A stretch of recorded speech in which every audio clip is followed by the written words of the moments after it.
Steve McIntyre in the Department of History approached Moon City Press, which is an academic small press published within the College of Arts and Letters, with a project that we could not refuse. It was right in our publications area, which is Ozarks History and Culture. He had gathered together a collection of essays on the diversity of the histories of Springfield, representing the various groups, various economic organizations, entertainment, religion, social scene, politics, education, the war, Civil War, and Reconstruction, the kinds of stories that belong specifically to urban Springfield. And we were very pleased to be able to put together this book and to make it available to the public. Springfield's Urban Histories is the only book that I'm aware of that concentrates on Springfield as a city and its rich and diverse history.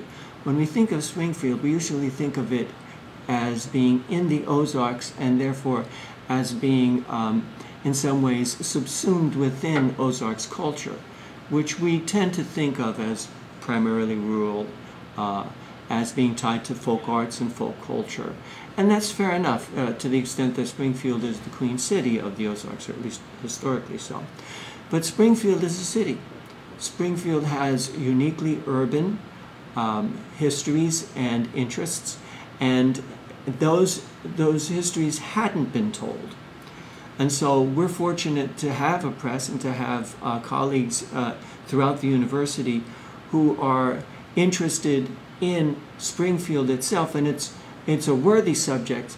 And I hope that people who hear this this broadcast are aware that Urban Histories is a book that can be bought and can and should be read.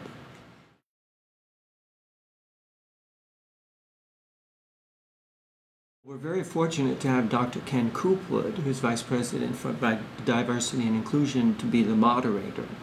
That seems like a natural on a panel that is tied to diversity.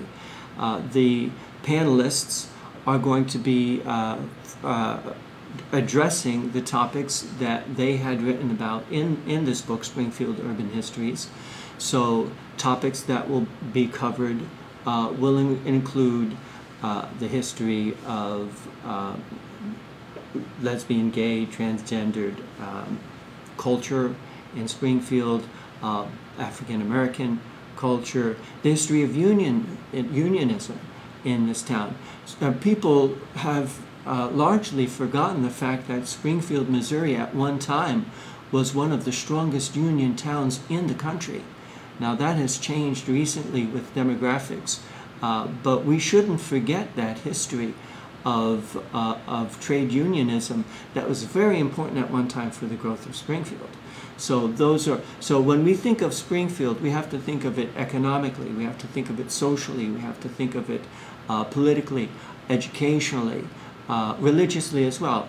To go from the panel back to our book, we do have a chapter on the founding of Evangel College. We have a chapter on the development of the entertainment industry as focused in Springfield. So we believed that the book had as its aim the telling of all of Springfield history, and the panel is a reflection of that, specifically with the idea that Springfield can't be put in one box. There are multiple stories that need to be told in Springfield. There are multiple subjects, multiple people, groups. Each one needs to have its story told, and if we don't tell it, it won't get told. And the panel is a celebration of that diversity and also a recognition of the fact that we still have conversations to have. We have a long way to go to reach the second step in that panel, the second word, which is inclusion. We can acknowledge the diversity of Springfield. We have yet, I believe, not just as a community, but I think as a nation, to achieve that higher goal, which is to celebrate everyone's history, and that, of course, is the essence of inclusion.